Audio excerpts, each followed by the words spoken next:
ವೀಕ್ಷಕರೇ ನಮಸ್ಕಾರ. ಈ ದಿನದ ನ್ಯೂಸ್ ಬುಲೆಟಿನ್ಗೆ ಸ್ವಾಗತ. ನಾನು ಅಕ್ಷತಾ ಕಟಕ. ನಕಲಿ ಜಾತಿ ಪ್ರಮಾಣ ಪತ್ರ ಬಿಡುಗಡೆ. ಯಾದಗಿರಿ ಜಿಲ್ಲೆ ಶಿರವಾಳ ಗ್ರಾಮದಲ್ಲಿ ಪ್ರತಿಭಟನೆ. ಇಂದು ಶಿರವಾಳ ಗ್ರಾಮದಲ್ಲಿ ನಕಲಿ ಜಾತಿ ಪ್ರಮಾಣ ಪತ್ರ ಪ್ರತಿಭಟನೆ ಕುರಿತು ದಿನಾಂಕ 13/8/2025 ಬುಧವಾರದಂದು ಯಾದಗಿರಿ ಜಿಲ್ಲೆಯಲ್ಲಿ ಬೃಹತ್ ಪ್ರತಿಭಟನೆಯಲ್ಲಿ ಶಿರವಾಳ ಗ್ರಾಮದ ಸಮಸ್ತ ಸಮಾಜ ಬಂಧುಗಳಿಗೆ ಭಾಗವಹಿಸಲು ಮನವಿ ಮಾಡಲಾಯಿತು. ಇನ್ನು ಈ ಸಂದರ್ಭದಲ್ಲಿ ಊರಿನ ಪ್ರಮುಖರಾದ ಭೀಮರಾಯ ಯಾದಗಿರ್, ಮುನಿಯಪ್ಪ ಎಕ್ಕಹಳ್ಳಿ, ನಾಗಪ್ಪ ಗಡ್ಡದ, ಶರಣಪ್ಪ ಪ್ಯಾಟಿ ವಕೀಲರು, ವೆಂಕಟೇಶ್ ಪೂಜಾರಿ, ಮಲ್ಲು ಎಳ್ವಾರ್, ಹಣಮಂತ ಮೊಸ್ಲಿಯರ್, ಶರಣಪ್ಪ ಆರ್ ಪ್ಯಾಟಿ, ಶಿವಪ್ಪ ಕಲ್ಮನಿ, ದೇವಪ್ಪ ಸಂಪೂರ್, ದೇವಪ್ಪ ಯಮನೂರ್, ಮೋನಪ್ಪ ಸಾವೂರ್, ಮುನಿಯಪ್ಪ ಎಳ್ವಾರ್, ಭೀಮರಾಯ ಗಂಗಾವತಿ ಮತ್ತು ಸಮಾಜದ ಸಮಸ್ತ ಬಂಧುಗಳು ಭಾಗವಹಿಸಿದ್ರು. ವರದಿ ಅಮರೇಶ್ ನಾಯ್ಕ.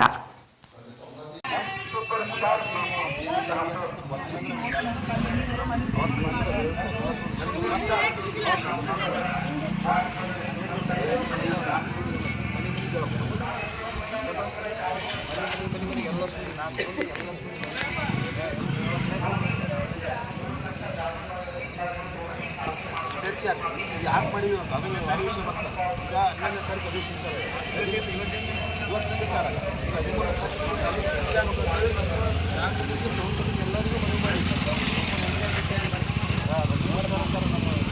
ಅವ್ರಿಗೆ ಬಿಟ್ಟಾಗಿ ಎಲ್ಲ ಸೇರಿ ಶಾಸಕರ ಅವ್ರಿಗೆ ಕೂಡ ಮನೆ ಕೊಟ್ಟು ಹೋಗಿ ಅವ್ರಿಗೆ ಮನೆ ಕೊಟ್ಟು ಅದು ವಿಧಾನಸೌಧದಲ್ಲಿ ಚರ್ಚೆ ಆಗಲೇಬೇಕು. ಈ ಸಲ ಆಗಲಿಲ್ಲ ಮುಂದೆ ವಾರಲ್ಲ ಅವೆಲ್ಲ ಜಳ ಬಾರಿಗೆ ಹೇಳಿದ್ವಿ. ಸತ್ತೋಳೆ ಹೇಳ್ತಪ್ಪ ನಮ್ಮನ್ನು ಇಷ್ಟು ಜಾಣರು ಈ ವಿಷಯದಾಗ ಅವ ಏನು ಇಂಥ ಬಂದು ಮುಖ್ಯಮಂತ್ರಿ ಏನು ಪತ್ರ ತಂಗೇಸಿ ಬೊಮ್ಮಾಯಿ ನಾನೇ ತಂದಿಲ್ಲ ಒಟ್ಟಾನ ಪುಣ್ಯ ಹಾಕೊಂಡು ನೆನೆಸಿದೀವಿ. ನಾವು ನೆನೆಸಿವಿಲ್ಲ ಅಂತಲ್ಲ 7 ಮಾಡಿದ ನೆನೆಸಿದ್ವಿ. ಬಂಗಾರ ಅಂತ ಬಂದಿದ್ವಿ. ಆ ಬಂಗಾರ ಅಂತ ಮನುಷ್ಯ ಹುಡುಗ ಅಂತ ಬಂದು ಏನು ಮಾಡ್ತಾವೆ ಕಾಗದ ಇಟ್ಬಿಟ್ಟೇವೆ ಗುಲ್ಬರ್ದಾಗ. ಹೆಚ್ಚಿ ನಮಗೆ ಇಲ್ಲಿ ಬಂದಲ್ಲ. ನಾವೇನು ಅವ್ರಿಗೆ ಬರೋಕ್ಕೆ ಬೇಡ ಅಂತನಲ್ಲ ಆ ಸಮಾಜದವ್ರಿಗೆ. ಹೆಂಗಂದ್ರೆ ಜನಸಂಖ್ಯೆರು ಇವತ್ತು ನಾವು 20 ಲಕ್ಷ ನಿಮ್ಮದೊಂದು 20 ನಾವು 80 ಲಕ್ಷ ಅವ್ರು 20 ಲಕ್ಷ ಅಲ್ಲ. 1 ಕೋಟಿ ಐತಲ್ಲಪ್ಪ. 10% ನಿಮ್ಮದು ಎಷ್ಟು 2% ನಮ್ಗೆ ಜಮಾ ಮಾಡಿ ಬರ್ರಿ. ನೀವು ಬರ್ರಿ, ಹುಡುಗರು ಬರ್ರಿ, ಹೆಚ್ಚು ಕಡಿಮೆ ಆದ್ರೆ ಬ್ರಾಹ್ಮಣರು ಬರ್ರಿ. ನಮ್ಗೇನು ಗಂಟು ಹೋಗ್ತದೆ ನಮ್ಮ ಅಪ್ಪನ ಮನೆಯಿಂದ ಕೊಡೋದು ಅಲ್ಲ. ಸರ್ಕಾರ ಆದೇಶ ಪ್ರಕಾರ ಬರ್ಬೇಕಲ್ಲಪ್ಪ. ಕುಲಶಾಸ್ತ್ರ ಅಧ್ಯಯನ ಇರ್ತದೆ. ಈ ಸಮಾಜಗಳು ಹಿಂಗೆ ಸ್ಥಿತಿಗತಿ ಆದ ಇವು ಪರಿಸ್ಥಿತಿ. ನೀವು ತಿಳ್ಕರೆ ಇಲ್ಲೇ ನಾವು ಸ್ವಲ್ಪ ನಮ್ಮ ಸರ್ವಾಳ ಸುತ್ತಮುತ್ತ ಸರೌಂಡಿಂಗ್ ನಾವು ಚೊಲಿ ಹೊಲ ಮನಿತೀವಿ. ನಮ್ಮ ಸಮುದಾಯ ಹೆಂಗಾದ್ರೆ ಬೇರೆ ಕಡೆ ಬಂದ್ರೆ ಭಿಕಾರಿಗಳವ. ನೀವು ಇದಕ್ಕೆ ಹೋಗ್ರಿ, ಶಿಮ್ಲಾದಾಗ ಏನು ಮಾಡ್ತಾರೆ ಗೊತ್ತಲ್ಲ, ಇವು ಮಲ ಬರ್ತಾರೆ. ಮಲ ಅಂದರೆ ಹಂಗದ ಬೇರೆ ಸ್ಟೇಟಾಗ ಭಾಳ ಗಂಭೀರ. ಸುರ್ಪುರು ಏನಾರ ಪುಣ್ಯ ಮಾಡಿಬಿಟ್ಟು ನಾವು ಸುರ್ಪುರು ಪ್ರಾಂತಾಗ ಏನು ಔಟಲ್ಲ ಹಿಂಗೆ ಎದಕ್ಕೆ ನಾವು ರಾಯಚೂರು ಅಂತ ಈಗ ಅದು ಬೇರೆ ಕಡೆ ಪರಿಸ್ಥಿತಿ ಗಂಭೀರ ಅದು. ಆ ಉದ್ದೇಶದಿಂದ ನಮಗೆ ಮೀಸಲಾತಿ ಸಿಕ್ಕಿಲ್ಲ. ಹೌದು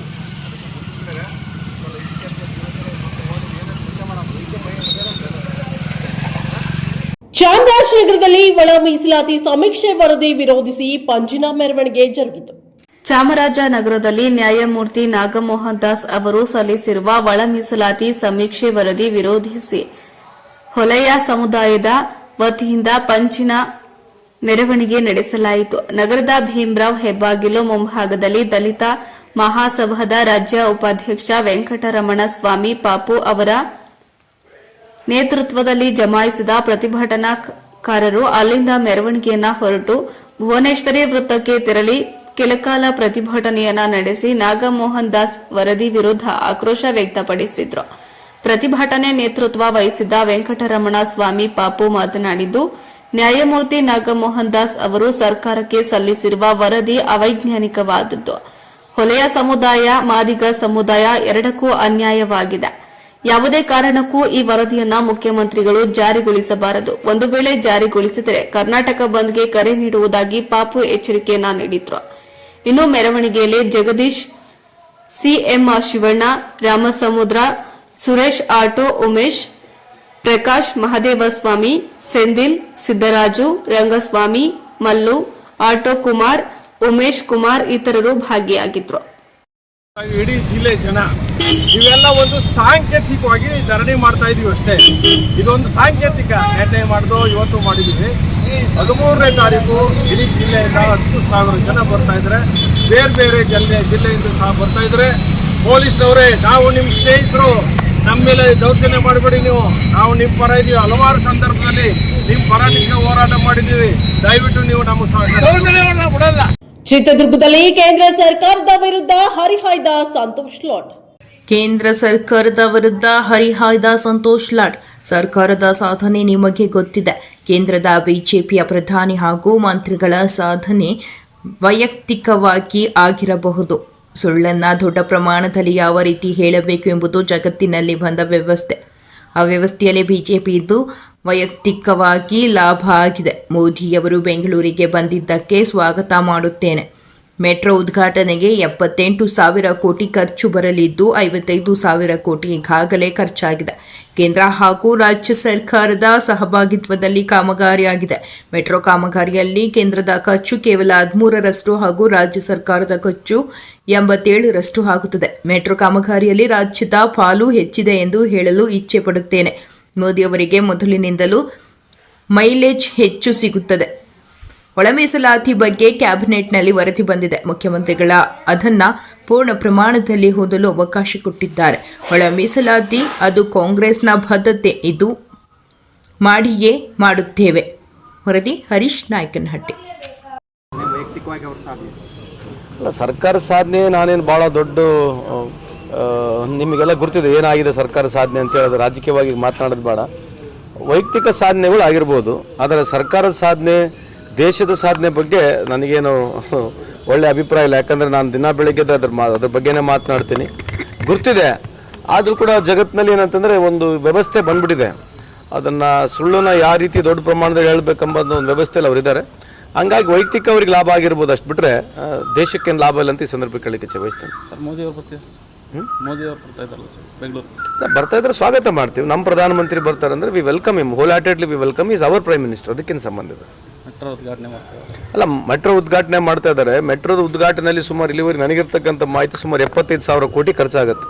ಅದರಲ್ಲಿ 55,000 ಕೋಟಿ ಆಲ್ರೆಡಿ ಖರ್ಚಾಗಿದೆ. ಅದು ಕೇಂದ್ರ ಸರ್ಕಾರ, ರಾಜ್ಯ ಸರ್ಕಾರ ಎರಡೂ ಮಾಡಿರ್ತಕ್ಕಂಥದ್ದು. ಕೇಂದ್ರ ಸರ್ಕಾರದ ಕೇವಲ ನನ್ನ ಪ್ರಕಾರ 13% ಪಾಲ್ಗಾರಿಕೆ ಇರ್ತದೆ. ಇನ್ನು ಉಳಿದಿದ್ದು 87% ರಾಜ್ಯ ಸರ್ಕಾರ ಆಗುತ್ತಿರ್ತಕ್ಕಂಥ ನನ್ನ ಅಭಿಪ್ರಾಯ. ಸೊ ಹಂಗಾಗಿ ಬರ್ತಾ ಇದ್ದಾರೆ, ಉದ್ಘಾಟನೆ ಮಾಡ್ತಾರೆ. ಆದರೆ ನನಗೇನಂತಂದರೆ ನಮ್ಮ ರಾಜ್ಯ ಸರ್ಕಾರದ ಮೈಲೇಜ್ ಕೂಡ ಜಾಸ್ತಿ ಇರಬೇಕು, ಕೇಂದ್ರ ಸರ್ಕಾರದ ಮೈಲೇಜ್ ಕಮ್ಮಿ ಇರಬೇಕೆಂಬುದು ನನ್ನ ಅಭಿಪ್ರಾಯ. ಯಾರು ದುಡ್ಡು ಹಾಕಿರ್ತಾರೆ ಅದ್ರ ಬಗ್ಗೆನೂ ಹೇಳಬೇಕೆಂಬುದು ಅಂತ ಕರ್ನಾಟಕ ರಾಜ್ಯದ ಸರ್ಕಾರದ ಕಾರ್ಯಕ್ರಮ ಅದು. ಸೊ ಕೇಂದ್ರ ಸರ್ಕಾರಕ್ಕೆ ಕರ್ನಾಟಕ ಸರ್ಕಾರದ ನೋಡಿದ್ರೆ ರಾಜ್ಯ ಸರ್ಕಾರ ದುಡ್ಡು ಜಾಸ್ತಿ ಇದೆ ಅಂತ ಈ ಸಂದರ್ಭ ಕೇಳಲಿಕ್ಕೆ ಇಚ್ಛೆ ಬಯಸ್ತೇನೆ. ನಿಮ್ಮ ಸರ್ಕಾರ ದುಡ್ಡು ಜಾಸ್ತಿ, ಕರ್ನಾಟಕ ಸರ್ಕಾರ ದುಡ್ಡು, ಸರ್ಕಾರ, ಕರ್ನಾಟಕ ಸರ್ಕಾರ ಎಲ್ಲ ನಿಮ್ದಲ್ಲ. ಕರ್ನಾಟಕ ಸರ್ಕಾರ, ಕೇಂದ್ರ ಸರ್ಕಾರ ಅಂದ್ರೆ ನಮ್ದಲ್ಲ. ಈಗ ನೀವು ಕರ್ನಾಟಕ ಸರ್ಕಾರದವರೇ ಜಾಸ್ತಿ ದುಡ್ಡನ್ನ ಎಲ್ಲಾ ಸರ್ಕಾರಗಳು, ಕರ್ನಾಟಕದ ಎಲ್ಲಾ ಸರ್ಕಾರಗಳು ಯಾವುದೇ ಸರ್ಕಾರ ಬಂದ್ರು ಕೂಡ ಕರ್ನಾಟಕದ ಶೇರ್ ಜಾಸ್ತಿ ಇದೆ ಅಂತ ಹೇಳ್ತಕ್ಕಂಥ. ಮೈಲೇಜ್ ಜಾಸ್ತಿ ಆಗ್ತದೆ ಅಂತ ಮೋದಿ ಅವರಿಗೆ ಅವ್ರಿಗೆ ಫ್ರೀ ಸಿಕ್ಕಿದೆ ಅಲ್ಲ ಮೈಲೇಜ್ ಮೊದಲಿಂದ. ಅವರಿಗೆ ಗಿಫ್ಟೆಡ್ ಫಾರ್ ಮೈಲೇಜ್ ಅಲ್ಲ ಅವ್ರದ್ದು, ಅದೇನು ಹೇಳ್ಬೇಕು ಸರ್. ಮತ್ತೆ ಸರ್ಕಾರದಲ್ಲಿ ಅಧಿಕಾರ ಹಂಚಿಕೆ ಈ ಥರದ್ದು ಮತ್ತೆ ಚರ್ಚೆಗಳಿಗೆ ಬರ್ತಾ ಇರೋದು, ನಿಮ್ಮ ಸರ್ಕಾರಕ್ಕೆ ಮುಜುಗರ ಆಗ್ತಾ ಇಲ್ವಾ? ನೀವು ಇದನ್ನ ಕೇಳೋದು ನಿಂದಿಸ್ಬಿಟ್ರೆ ಮುಜುಗರ ಆಗಲ್ಲ. ನೀವು ಕೇಳೋದು ನಿಂದಿಸ್ಬಿಟ್ರೆ ಕರೆಕ್ಟ್ ಆಗ್ತದೆ. ಎಸ್ಸಿಲ್ ಅದನ್ನೇ ಕೇಳ್ತೀರಿ. ಆ್ಯಕ್ಚುಲಿ ನಾವು ಸಾಕಾಗ್ಬಿಟ್ಟಿದೆ, ಅದ್ರ ಬಗ್ಗೆ ನಾವು ಮಾತನಾಡಕ್ಕೆ ಹೋಗಲ್ಲ. ಸದ್ಯ ಸರ್ಕಾರದಲ್ಲಿ ದಲಿತ ಶಾಸಕರು ಮತ್ತು ಸಚಿವರದೇ ಸಿಎಂ ಅವರಿಗೆ ತಲೆನೋವಾಗಿದೆ ಅಂತಕ್ಕಂಥ ವಿಚಾರ ಸಾಕಷ್ಟು ಮುನ್ನೆಲೆ ಬರ್ತಾ ಇದೆ. ಯಾರು ಹೇಳಿದ್ರು ನಿಮಗೆ? ಸಾಕಷ್ಟು ಸೋಷಿಯಲ್ ಮೀಡಿಯಾದಲ್ಲಿ ಕೂಡ. ಗೊತ್ತಿಲ್ಲ, ಅದ್ರ ಬಗ್ಗೆ ಗೊತ್ತಿಲ್ಲ ಸರ್. ಒಳ ಮೀಸಲಾತಿ ಜಾರಿಗೆ ರಾಜ್ಯ ಸರ್ಕಾರ ಸರಿಯಾದ ಕ್ರಮ ತಗೊಳ್ತಿಲ್ಲ ಅಂತೇಳಿ ಒಂದಷ್ಟು ಚರ್ಚೆ ಶುರುವಾಗಿದೆ. ಈಗ ಚರ್ಚೆ ಶುರುವಾಗಿದೆ, ಮುಂದೆ ಬರ್ತಕ್ಕಂಥ ದಿನಗಳಲ್ಲಿ ಗೊತ್ತಾಗುತ್ತಲ್ಲ. ಈಗ ಆಲ್ರೆಡಿ ಕ್ಯಾಬಿನೆಟ್ನಲ್ಲಿ ರಿಪೋರ್ಟ್ ಬಂದಾಗಿದೆ. ಸೊ ಅದಕ್ಕೆ ಮುಂದೆ ಸಂಪೂರ್ಣ CM ಸಾಹೇಬರು ನಮ್ಮೆಲ್ಲರಿಗೆ ಅದನ್ನು ಓದ್ಕೊಳ್ಳಿಕ್ಕೆ, ಆ ರಿಪೋರ್ಟ್ನ ಓದ್ಕೊಳ್ಳಿಕ್ಕೆ ಟೈಮ್ ಕೊಟ್ಟಿದ್ದಾರೆ. ಒಂದು ದಿವಸ ಎಕ್ಸ್ಕ್ಲೂಸಿವ್ಲಿ ಇದ್ರ ಬಗ್ಗೆನೇ ಚರ್ಚೆ ಮಾಡಿ ಕರಿತಾ ಇದ್ದಾರೆ. ಹಂತವಾಗಿ ಡೆಫಿನೆಟ್ಲಿ ಇದು ನಮ್ಮ ಬದ್ಧತೆ ಇದೆ, ಸುಪ್ರೀಂ ಕೋರ್ಟ್ ಗೈಡ್ಲೈನ್ಸ್ ಇದೆ, ನಮ್ದು ಯಾವಾಗಲೂ ಕಾಂಗ್ರೆಸ್ ಮ್ಯಾನಿಫೆಸ್ಟೋನಲ್ಲಿ ಕೂಡ ಇದ್ರ ಬದ್ಧತೆ ಇದೆ. ಖಂಡಿತವಾಗಿ ಮಾಡ್ತೀವಿ. ಎಲ್ಲ ಸಮಾಜಗಳನ್ನ ಕಾನ್ಫಿಡೆನ್ಸನ್ನು ತೊಗೊಂಡು, ಪ್ರತಿಯೊಂದು ಸಮಾಜನ ಕಾನ್ಫಿಡೆನ್ಸ್ ತೊಗೊಂಡು ಮಾಡ್ತಕ್ಕಂಥ ಕೆಲಸ ಸನ್ಮಾನ್ಯ ಮುಖ್ಯಮಂತ್ರಿಯವರು ಸರ್ಕಾರ ಮಾಡುತ್ತೆ. SC/ST ಸಮಾವೇಶದಲ್ಲಿ ಮೊದಲ ಕ್ಯಾಬಿನೆಟಲ್ಲೇ ತೀರ್ಮಾನ ಮಾಡ್ತೀವಿ ಅಂತ ಹೇಳಿದ್ರಿ. ಈಗ ವರದಿ ಸ್ವೀಕಾರ ಮಾಡಿದ್ರಿ, ಈಗಲೂ ಕೂಡ ಇನ್ನೂ ಸಮಯಾವಕಾಶ ಕೇಳ್ತಾ ಇದ್ದೀರಿ, ಇನ್ನೂ ಚರ್ಚೆ ಆಗಬೇಕು ಅಂತ ಹೇಳ್ತಿದ್ರಿ. ಈ ಥರದ ಡಾಟಾ ಬೇಕು ಅಂತ ಹೇಳಿದ್ರು, ಅಕ್ಯುರೇಟ್ ಡಾಟಾ ಬೇಕಂತ ಹೇಳಿದ್ರು. ಸೊ ಆ ಡಾಟಾಕ್ಕೋಸ್ಕರ ಸರ್ವೆ ಮಾಡಬೇಕಾಗಿತ್ತು, ಮಾಡ್ತಾ ಇದ್ದಾರೆ. ಈಗ ನಡೀತಾ ಇದೆ, ಪ್ರಾಸೆಸ್ ಇದೆ, ಕ್ಯಾಬಿನೆಟ್ ಲೆವೆಲ್ಗೆ ಬಂದಿದೆ ಅಂದಮೇಲೆ ನಿಮಗೂ ಅರ್ಥ ಆಗಿದೆ ಅಲ್ವಾ? So I think in due course of time. Chelur ತಾಲೂಕಿನಲ್ಲಿ ಪ್ರಜಾಸೌಧ ನಿರ್ಮಾಣವಾಗಲು ಸ್ವಯಂ ಪ್ರೇರಿತ ಚೇಳೂರು ತಾಲೂಕು ಬಂದ್ ಯಶಸ್ವಿಯಾಗಿದೆ. ಚೇಳೂರು ನೂತನ ತಾಲೂಕಾಗಿದ್ದು ರಿಯಲ್ ಎಸ್ಟೇಟ್ ದಂಧೆಕೋರರು ತಮ್ಮ ಸ್ವಾರ್ಥಕ್ಕಾಗಿ ಆಂಧ್ರ ಗಡಿಯಲ್ಲಿ ತಾಲೂಕು ಪ್ರಜಾಸೌಧ ಕಟ್ಟಲು ಹುನ್ನಾರ ಮಾಡುತ್ತಿರುವುದನ್ನು ಖಂಡಿಸಿ ಪಕ್ಷಾತೀತವಾಗಿ ಸರ್ವ ಪಕ್ಷಗಳು, ವಿವಿಧ ಸಂಘ ಸಂಸ್ಥೆಗಳು, ರೈತ ಪರ, ಕನ್ನಡ ಪರ ಸಂಘಟನೆಗಳ ಮುಖಂಡರು, ಸಾರ್ವಜನಿಕರು ಭಾನುವಾರ ಬಂದ್ಗೆ ಕರೆ ನೀಡಿದ್ದ ಚೇಳೂರು ತಾಲೂಕು ಬಂದ್ಗೆ ಉತ್ತಮ ಪ್ರತಿಕ್ರಿಯೆ ವ್ಯಕ್ತವಾಯಿತು. ಪಟ್ಟಣದಲ್ಲಿ ಅಂಗಡಿ ಮುಂಗಟ್ಟುಗಳು ಸ್ವಯಂ ಪ್ರೇರಿತವಾಗಿ ಮುಚ್ಚಿದ್ದು, ಯಾವುದೇ ವಾಹನಗಳು ಸಂಚಾರ ಆಗದೆ ಸ್ಥಗಿತಗೊಂಡಿತ್ತು. ಬಿಜೆಪಿ, ಜೆಡಿಎಸ್ ಪಕ್ಷಗಳ ರಾಜಕೀಯ ಮುಖಂಡರು, ಸಂಘ ಸಂಸ್ಥೆಗಳ ಮುಖಂಡರು ಪ್ರಮುಖ ರಸ್ತೆಗಳಲ್ಲಿ ಮೆರವಣಿಗೆಯನ್ನ ನಡೆಸಿ ಚೇಳೂರನ್ನ ತಾಲೂಕು ಪ್ರಜಾಸೌಧ ಚೇಳೂರಿನಲ್ಲೇ ನಿರ್ಮಾಣ ಮಾಡಬೇಕೆಂದು ಘೋಷಣೆಗಳನ್ನು ಕೂಗಿ ಎಂಜಿ ವೃತ್ತದಲ್ಲಿ ಪ್ರತಿಭಟನೆಯನ್ನ ನಡೆಸಿದ್ರು. ಪ್ರತಿಭಟನೆಯಲ್ಲಿ ಬಾಗೇಪಲ್ಲಿ ಕ್ಷೇತ್ರದ ಸಮಾಜ ಸೇವಕ ಹರಿನಾಥ ರೆಡ್ಡಿ ಮಾತನಾಡಿದ್ದು, ಚೇಳೂರನ್ನ ತಾಲೂಕು ಪ್ರಜಾಸೌಧ ಚೇಳೂರಿನಲ್ಲೇ ಮಾಡಬೇಕು. ಚೇಳೂರು ತಾಲೂಕಿನ 12 ಗ್ರಾಮ ಪಂಚಾಯಿತಿ ಜನತೆ ಚೇಳೂರಿಗೆ ಬಂದು ಬಸ್ ಇಳಿದು ಮತ್ತೊಂದು ಕಡೆ ಬಸ್ ಹತ್ತಿ ಹುಲಗಲ್ಲು ಕ್ರಾಸ್ನಲ್ಲಿ ಇಳಿದು 1 ಕಿಲೋಮೀಟರ್ ದೂರ ಪ್ರಯಾಣಿಸಲು ಆಟೋ ಹತ್ತಬೇಕಾಗಿದೆ. ಇದರಿಂದ ಸಮಯ, ಹಣ ನಷ್ಟ. ಯಾರೋ ದಂಧೆಕೋರರ ಮಾತಿಗೆ ಅಧಿಕಾರಿಗಳು ಮರುಳಾಗಿ ಆಂಧ್ರದಲ್ಲಿ ಕಚೇರಿಗಳ ಸ್ಥಾಪನೆ ಬೇಡ. 13ರಂದು ಬೃಹತ್ ಪ್ರತಿಭಟನಾ ರ್ಯಾಲಿ ಮಾಡುತ್ತಿದ್ದು, ಸಾವಿರಾರು ಜನ ಬಂದು ಯಶಸ್ವಿ ಮಾಡಬೇಕು. ಜನರು ಮತ ಹಾಕಿ ಗೆಲ್ಲಿಸಿದ ಚುನಾಯಿತ ಪ್ರತಿನಿಧಿ ಜನಪರ ಕೆಲಸ ಮಾಡಬೇಕೆಂದು ಮನಸ್ಸಿದ್ದರೆ ಮಾಡಿ, ಜನರಿಂದ ಮತ ಪಡೆದು ಜನವಿರೋಧಿ ಕೆಲಸ ಮಾಡಬೇಡಿ. ಚೇಳೂರಿನಲ್ಲಿ ಕಚೇರಿಗಳು ಮಾಡದಿದ್ದರೆ ಉಗ್ರ ಹೋರಾಟ ಮಾಡುತ್ತೇವೆ ಎಂದು ಎಚ್ಚರಿಕೆಯನ್ನ ನೀಡಿದ್ರು. ಪ್ರಯಾಣಿಕರಿಗೆ ಬಸ್ಗಳು ಇಲ್ಲದೆ ನಡೆದುಕೊಂಡು ಹೋಗುತ್ತಿರುವ ದೃಶ್ಯ ಸಾಮಾನ್ಯವಾಗಿತ್ತು.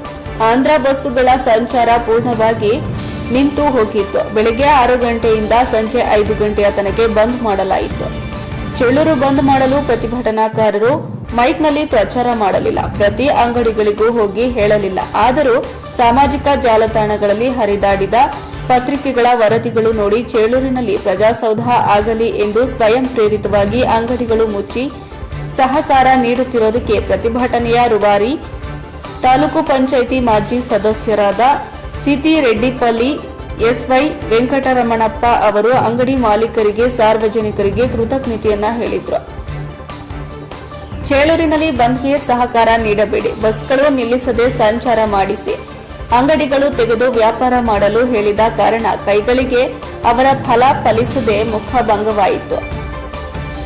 ಬಂದ್ನಲ್ಲಿ ಮುಖಂಡರಾದ ವಿಎಸ್ಎಸ್ಎನ್ ಅಧ್ಯಕ್ಷ ಜೆಪಿ ಚಂದ್ರಶೇಖರ ರೆಡ್ಡಿ, ಜೆಡಿಎಸ್ ತಾಲೂಕು ಅಧ್ಯಕ್ಷ ಎಸ್ಆರ್ ಲಕ್ಷ್ಮೀನಾರಾಯಣ, ಸಿಎನ್ ರೆಡ್ಡಪ್ಪ, ತಾಲೂಕು ರೈತ ಸಂಘ ಹಸಿರು ಸೇನೆ ಅಧ್ಯಕ್ಷ ನಾರಾಯಣಸ್ವಾಮಿ, ತಾಲೂಕು ಪಂಚಾಯಿತಿ ಮಾಜಿ ಸದಸ್ಯರಾದ ಎಸ್ವೈ ವೆಂಕಟರಮಣ ರೆಡ್ಡಿ, ರೈತ ಸಂಘದ ಕಾರ್ಯಾಧ್ಯಕ್ಷ ಕೆಎನ್ ಸೋಮಶೇಖರ್, ಚೇಳೂರು ತಾಲೂಕಿನ ನೂರಾರು ಜನತೆ ಭಾಗಿಯಾಗಿದ್ರು. ವರದಿ ಲೋಕೇಶ್ ಪಿವಿ, ಚೇಳೂರು ತಾಲೂಕು. ಯಶಸ್ವಿಗೆ ಕಾರಣ ಚೇಳೂರಿನ ಸಮಸ್ತ ಜನರಿಗೆ ನಮಸ್ಕರಿಸ್ತೇವೆ. ಯಾಕೆಂದ್ರೆ ಈ ಬಂದು ಯಾವ ತರ ಆಗಿದೆ ಅಂತ ಈ ವಾತಾವರಣ ಎಲ್ಲರಿಗೂ ಗೊತ್ತಾಗ್ತಾ ಇದೆ.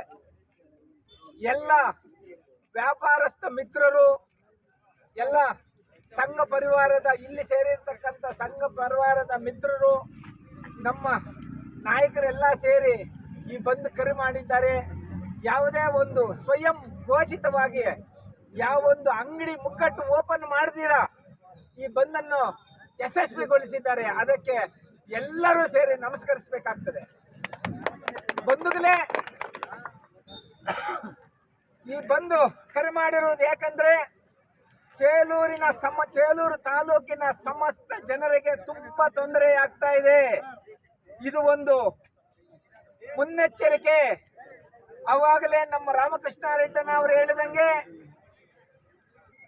ಇದೆ ಸರ್ವೆ ನಂಬರ್ 47ರಲ್ಲಿ 9 ಎಕರೆ ಪ್ರಜಾಸೌಧ ಕಟ್ಟಡವನ್ನು ನಿರ್ಮಿಸಲು 2023ರಲ್ಲೇ ಗುರುತಿಸಲಾಗಿದೆ. ಮಾನ್ಯ ಶಾಸಕರಲ್ಲಿ ಮನವಿ, ಮಾನ್ಯ ಉಸ್ತುವಾರಿ ಮಂತ್ರಿಗಳಲ್ಲಿ ಮನವಿ, ಮಾನ್ಯ ತಹಸೀಲ್ದಾರ್ ಮತ್ತೆ ಮಾನ್ಯ ಜಿಲ್ಲಾಧಿಕಾರಿಗಳಲ್ಲಿ ಮನವಿ ಮಾಡಿಕೊಳ್ಳುತ್ತೇವೆ. ಯಾಕಂದ್ರೆ ನೀವು 2023ರಲ್ಲಿ ಗುರುತಿಸಕ್ಕಿದ್ದಂತ 47ರ ಸರ್ವೆ ನಂಬರ್ ಅಲ್ಲಿ ಒಂದು ಪ್ರಜಾಸೌಧ ಒಂದು ಕಟ್ಟಡವನ್ನು ನಿರ್ಮಿಸಲೇಬೇಕಾಗುತ್ತದೆ. ಇದರ ಜೊತೆಗೆ ನಮ್ಮ ಸೇಲೂರು ಹೋರಾಟ ಸಮಿತಿಯಿಂದ ಇದೇ ತಿಂಗಳು 13ನೇ ತಾರೀಕು ಒಂದು ಬೃಹತ್ ಪ್ರತಿಭಟನೆಯನ್ನು ಸಹ ಮಾಡಿದ್ದೇವೆ. ಇವತ್ತು ಮಾನ್ಯ ಶಾಸಕರಿಗೂ ಉಸ್ತುವಾರಿ ಮಂತ್ರಿಗಳಿಗೂ ತಾಲೂಕು ಆಫೀಸರ್ಗೂ ಎಲ್ಲರಿಗೂ ಮನವಿ ಮಾಡಿಕೊಳ್ಳುತ್ತೇವೆ. ರೈತ ಸಂಘದ ಮತ್ತು ಎಲ್ಲ ಪಕ್ಷದ ಮುಖಂಡರೇ, ಸಾರ್ವಜನಿಕರೇ, ಇಷ್ಟೊತ್ತು ನಾರಾಯಣ ಸ್ವಾಮಣ್ಣ ಸಂಕ್ಷಿಪ್ತವಾಗಿ ಹೇಳಿದ್ರು. ಯಾರು ಬಲವಂತವಾಗಿ ಇವತ್ತೇನು ಬಂದ್ ಮಾಡ್ತಿಲ್ಲ, ನಿಮ್ಗೆಲ್ಲ ಗೊತ್ತಿರೋ ವಿಚಾರ. ಎಲ್ಲ ಬುದ್ಧಿವಂತ ಜನ ಇದ್ದಾರೆ ಚೇಳೂರಲ್ಲಿ. ಚೇಳೂರಿಂದ 4-5 ಕಿಲೋಮೀಟರ್ ದೂರದಲ್ಲಿ ಎಲ್ಲ ಒಂದು ಆಡಳಿತ ಅಧಿಕಾರಿಗೆ ಒಂದು ಆಫೀಸ್ಗಳು ಮಾಡಿದ್ರೆ ಎಷ್ಟು ಕಷ್ಟ ಆಗ್ತದೆ ಅಂತ ಅವ್ರೆಲ್ರಿಗೂ ಕೂಡ ಗೊತ್ತು. ಆ ವಿಚಾರವಾಗಿ ಅವರೇ ಕೂಡ ಸ್ವಯಂ ಘೋಷಿತ ಬಂದ್ ಮಾಡಿರ್ತಾರೆ. ಬಂಧುಗಳೇ, ಏನಿವತ್ತು ನಾವೆಲ್ಲ ಕೂಡ ಸೇರಿದ್ದೀವಿ. ಅವರವರು ಸ್ವಇಚ್ಛೆಯಿಂದ ಬಂದಿರೋರು, ಯಾರು ಬಲವಂತವಾಗಿ ಬಂದಿಲ್ಲ, ಏನು ಮಾಡಿಲ್ಲ. ಈ ಒಂದು 13ನೇ ತಾರೀಕು ಕೂಡ ಬೃಹತ್ ಪ್ರತಿಭಟನೆ ಮತ್ತು ದಂಡಾಧಿಕಾರಿಗಳ ಮೆಮೊರಾಂಡಮ್ ಮಾಡೋ ಕಾರ್ಯಕ್ರಮ ಕೂಡ ಇರ್ತದೆ ಅಂತ. ರಾಯಚೂರು ತಾಲೂಕಿನ ಯರಗೆರೆ ಗ್ರಾಮದಲ್ಲಿ ಸಿಡಿಲು ಬಡಿದು 23 ವರ್ಷದ ಮಹಿಳೆ ಸಾವನ್ನಪ್ಪಿದ್ದಾರೆ. ರಾಯಚೂರು ತಾಲೂಕಿನ ಯರಗೆರೆ ಗ್ರಾಮದಲ್ಲಿ ಸಿಡಿಲು ಬಡಿದು 23 ವರ್ಷದ ಯುವತಿ ಸಾವನ್ನಪ್ಪಿದ್ದಾಳೆ. ಹೌದು, ರಾಯಚೂರು ಜಿಲ್ಲೆಯ ರಾಯಚೂರು ತಾಲೂಕಿನ ವ್ಯಾಪ್ತಿಯಲ್ಲಿ ಬರುವ ರಾಯಚೂರು ಗ್ರಾಮೀಣ ಕ್ಷೇತ್ರದ ವ್ಯಾಪ್ತಿಯ ಯರಗೆರೆ ಗ್ರಾಮದ 23 ವರ್ಷದ ಭವಾನಿ ಎಂಬ ಯುವತಿ ತನ್ನ ಹತ್ತಿ ಹೊಲಕ್ಕೆ ಕಳೆಯನ್ನ ತೆಗೆಯಲು ಹೋದ ಸಂದರ್ಭದಲ್ಲಿ 3 ಗಂಟೆ 30 ನಿಮಿಷಕ್ಕೆ ಮಳೆ ಪ್ರಾರಂಭವಾಗಿದೆ.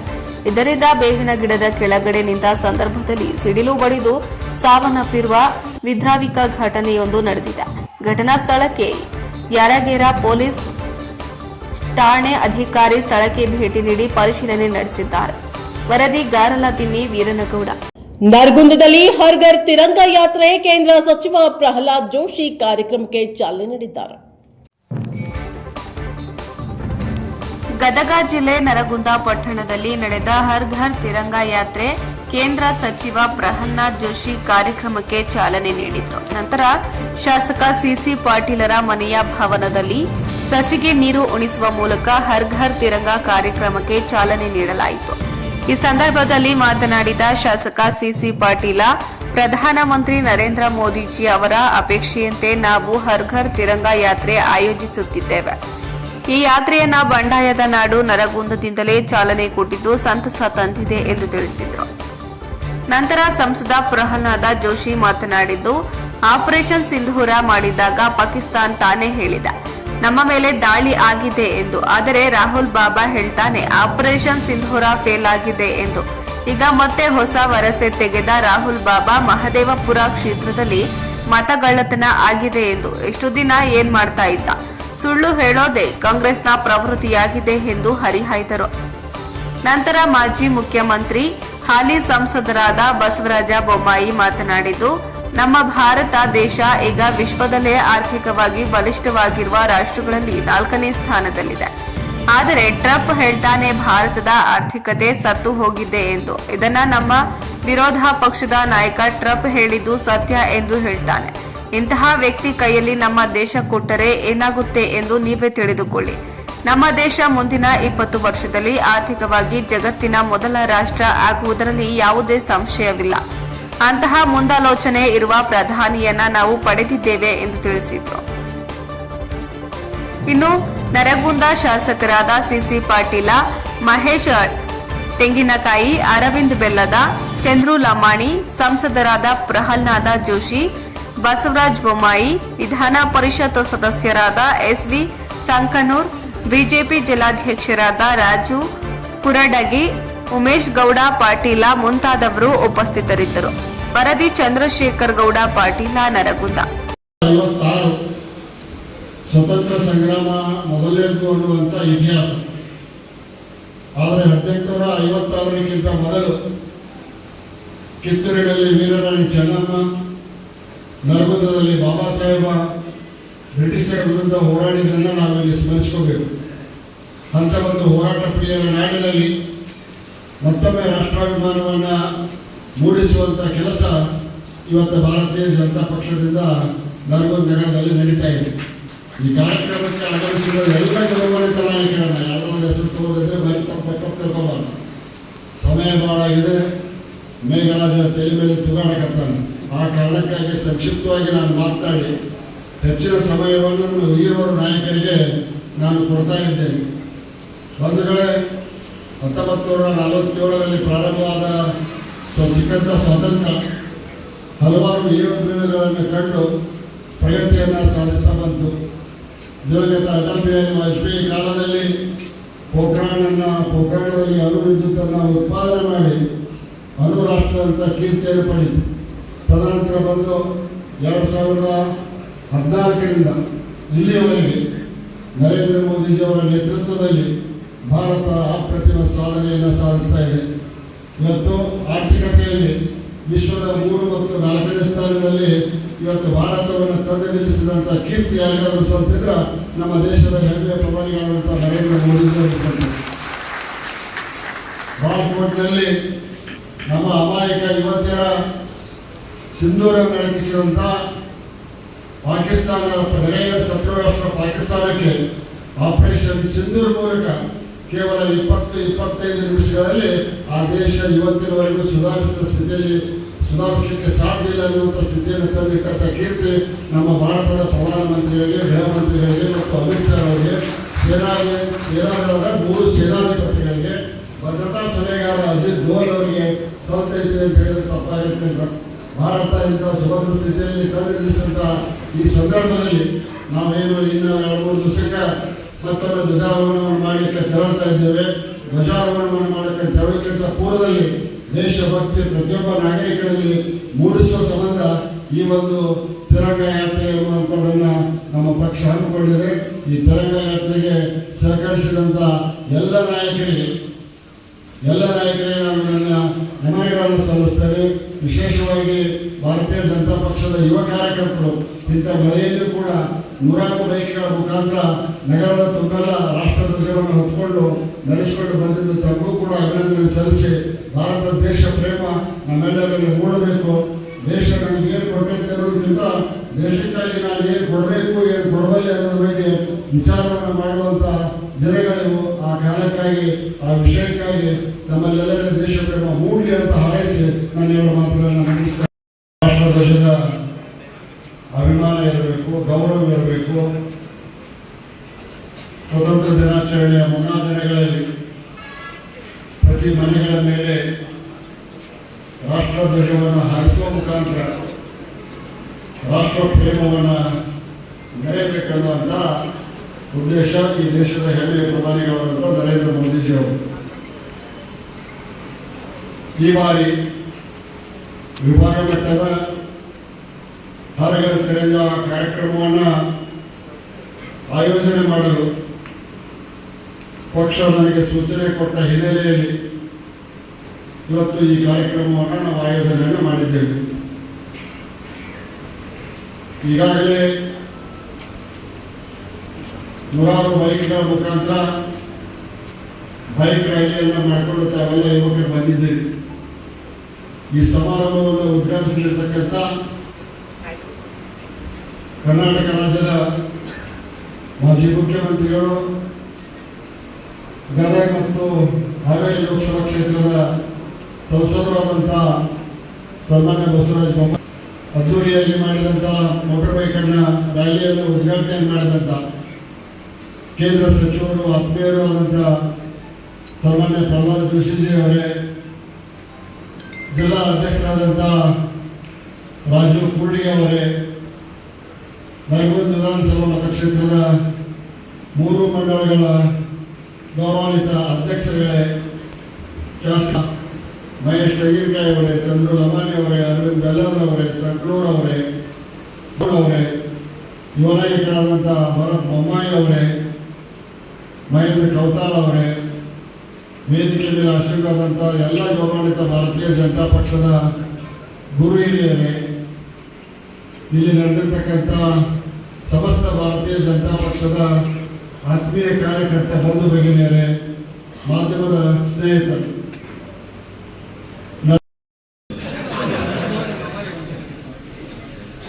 ಸಿ ಪಾಟೀಲ್ರೆ,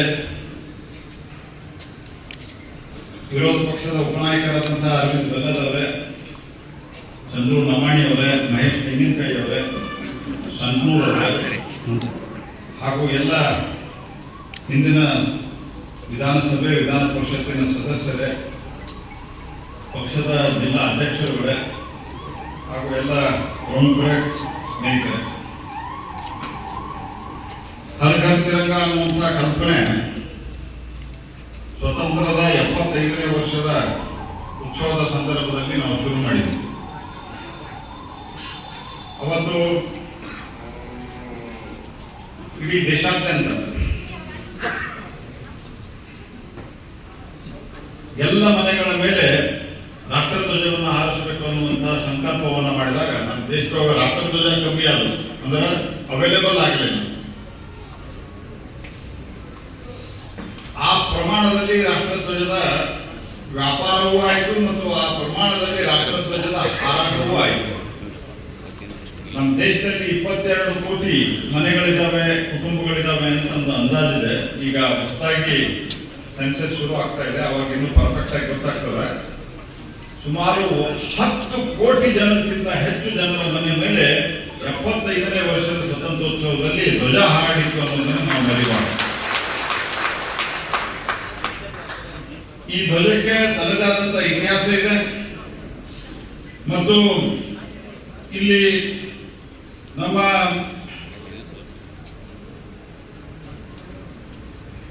ಪಿಂಗಳೆ ಅಂತ ಹೇಳಿ ಹೈದರಾಬಾದದವರು ಈ ಧ್ವಜವನ್ನ ಆ ಸಂದರ್ಭದಲ್ಲಿ ಇದರ ಡಿಸೈನ್ ಮಾಡಿದರು ಮತ್ತು ಮುಂದೆ ಅನೇಕ ಸಂದರ್ಭದಲ್ಲಿ ಬೇರೆ ಬೇರೆ ವಾದಗಳು ವಿವಾದಗಳು ಆದರೂ ಸಹಿತ ಭಾರತದ ಜನ ಸ್ವತಂತ್ರ ನಂತರ ಇದನ್ನು ಸ್ವೀಕಾರ ಮಾಡಿದರು ಮತ್ತು ಈ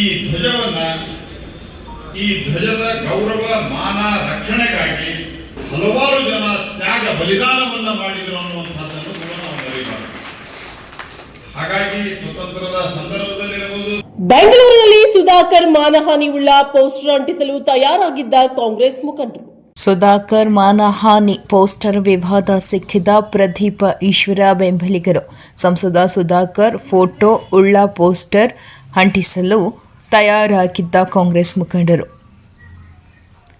ರಾತ್ರೋರಾತ್ರಿ ಪೋಸ್ಟರ್ ಬಂಡಲ್ ಸಮೇತ ರೆಡ್ ಹ್ಯಾಂಡ್ ಹಾಕಿ ಹಿಡಿದ ಸುಧಾಕರ್ ಬೆಂಬಲಿಗರು. ಇನೋವಾ ಗಾಡಿ ವೆಹಿಕಲ್ ನಂಬರ್ 53 MG 2324 ಬಂಡಲ್ ಸಮೇತ ಹಿಡಿದ ನಗರಸಭೆ ಅಧ್ಯಕ್ಷರಾದ ಗಜೇಂದ್ರ ಮತ್ತು ತಾಂಡಾನಗರ ಮತ್ತು 53 MJ 2324 ಕಾರಿನಲ್ಲಿ ಸಾಧಿಸುತ್ತಿದ್ದ ನಗರ ಪ್ರಾಧಿಕಾರ ಮಾಲು ಸಮೇತ ಹಿಡಿದು ಚಿಕ್ಕಬಳ್ಳಾಪುರ ಪೊಲೀಸ್ ಅವರಿಗೆ ಒಪ್ಪಿಸಿದ ಪ್ರದೀಪ್ ಈಶ್ವರ ಒಪ್ಪಿಸಿದ ಡಾಕ್ಟರ್ ಸುಧಾಕರ್ ಬೆಂಬಲಿಗರು. ರಾತ್ರಿ ಸುಮಾರು 11:30 ವೇಳೆಗೆ ಜಿಲ್ಲಾ ಗ್ರಂಥಾಲಯ ಮುಂದೆ ನಡೆದ ಘಟನೆ. ಬೆಂಗಳೂರಿನಿಂದ ಪರ್ಸನಲ್ ತರಿಸಿ ಪ್ರಚಾರ ಮಾಡಲು ಪ್ಲಾನ್ ಮಾಡಿ ಈಗ ವಿಡಿಯೋ ವೈರಲ್ ಆಗಿದೆ. ಸ್ಥಳಕ್ಕೆ ನಗರದ ಪೊಲೀಸ್ ಠಾಣಾ PSI DSP ವಿಚಾರಣೆ ನಡೆಸಿದ್ರು. ವರದಿ ವೇದಮೂರ್ತಿ, ಬೆಂಗಳೂರು. ಗದಗ್ನಲ್ಲಿ ಆದೇಶ ನೀಡಿ 1 ವರ್ಷ ಕಳೆದರೂ ವಿಳಂಬ ನೀತಿ ಅನುಸರಿಸುತ್ತಿರುವ ಸಿದ್ದರಾಮಯ್ಯ ಉಡುಚಪ್ಪ ಹಳ್ಳಿಕೆರೆ ಹೇಳಿಕೆ ನೀಡಿದ್ದಾರೆ. ಸುಪ್ರೀಂ ಕೋರ್ಟ್ ಒಳ ಮೀಸಲಾತಿ ಸಿಗಬೇಕು ಎಂದು ಆದೇಶ ನೀಡಿ 1 ವರ್ಷ ಕಳೆದರೂ ವಿಳಂಬ ನೀತಿ ಅನುಸರಿಸುತ್ತಿರುವ ಸಿದ್ದರಾಮಯ್ಯ ಹೀಗಂತ ಉಡುಚಪ್ಪ ಹಳ್ಳಿಕೇರಿ ಹೇಳಿಕೆಯನ್ನ ನೀಡಿದ್ರು.